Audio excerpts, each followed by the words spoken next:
안녕하십니까. 판례를 분석하는 남자 고시낭인입니다. 구독, 좋아요, 부당한 일 당하시면 참지 마시고 저를 찾아주시고 공부하다 힘들어도 저를 찾아주시고 아무거나 보내주세요. 다 상담해 드립니다. 오늘은 민사 판례 분석 이중 양도담보에 관해서 설명드릴 거예요. 예, 시작합시다. 갑이 돼지들 키우는 양돈업자예요. 양돈업자인데 이제 피고로 해가지고 이제 사료를 공급받았죠. 사료를 공급받다가 이제 돈을 못 줘가지고 1억 정도 이제 채무가 발생됐어요. 이제 피고가 받아야겠죠. 이제 갑이 지금 돈이 없으니까 이제 피담보 채권을 1억으로 해가지고 이제 양도담보를 이제 합니다. 이제 돼지들을 나중에 내 1억 못 갚으면은 돼지를 가져가라. 양도담보로 제공해가지고 점유 계정으로 해가지고 계속 갑이 사용합니다. 점유 계정은 이제 얘한테 소유권 넘겨줬지만 계속 자기가 사용하고 있는 거예요. 그러니까 이제 양도담보는 이제 우선은 갑과 갑과 피고 이게 대내적 관계에서는 소유권은 갑이 갖지만 대외적으로 피고가 갖죠. 이게 신탁적 소유권 이전설. 하여튼 그래요. 하여튼 피고가 먼저 피담보 채권 1억으로 양도담보를 설정했어요. 돼지들을. 점유 계정으로 계속 갑이 사용하고 있죠. 사용하면서 다시 또 원고 얘한테 사료를 또 계속 공급받아요. 근데 얘한테 또 채무가 2억이 받아, 2억이. 그럼 똑같이 원고에게 똑같이 피담보 채권을 2억을 해주고 양도담보를 또 설정해줘요. 이중으로. 이게 이중으로 양도담보를 설정한 거죠. 똑같이 양도담보. 똑같이 또 점유 계정으로 계속 또 갑이 사용을 해요. 갑이 계속 돼지들 키우면서 이제 피고한테도 양도담보를 설정하고 이제 원고에게도 양도담보를 설정한 거예요. 얘는 2000년 12월 1일. 얘는 2002년 1월 28일. 그러니까 얘가 1번이고 얘가 2번이죠. 그러고 있는데 피고한테 또 사료를 계속 공급받다 보니까 이게 돈이 더 늘어났어요. 그러니까 피고가 2002년 10월 25일 이거보다 미치죠. 근데 피고 똑같은 피고예요. 똑같은 피고인데 이제 돈이 더 늘어나니까 피담보 채권 2억으로 늘리자. 이 1억을. 근데 2억으로 증액을 합니다. 증액. 그러면 이제 피고는 2억이 됐죠. 피담보 채권이 똑같이 이제 양도담보. 그러니까 이거를 이렇게 늘린 거예요, 이렇게. 그러면 이걸 먼저 원고보다는 먼저지만 증액은 이거보다 뒤죠. 근데 이때 또 이제 갑이 이제 망해가지고 이제 돼지들을 경매에 들어갑니다. 돼지들 싹 다 파니까 1억 3천만이 딱 나. 1억 3천만 원이.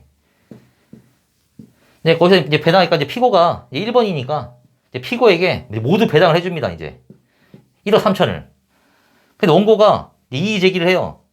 내가 얘는 나보다 먼저 있었던 거는 1억인데 왜 얘가 1억 3천 다 받아가냐. 예. 그래서 이의 제기를 했는데 원심이 이 원고의 말을 받아들입니다.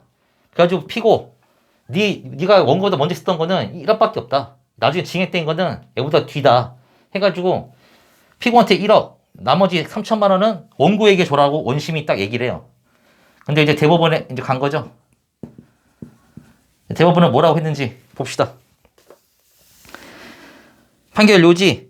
금전 채무를 담보하기 위하여 채무자가 그 소유의 동산을 채권자에게 양도하되 점유 계정의 방법으로 인도하고 채무자가 이를 계속 점유하기로 약정한 경우 특별한 사정이 없는 한 동산의 소유권은 신탁적으로 이전되는 것에 불과하여 채권자와 채무자 사이의 대내적 관계에서는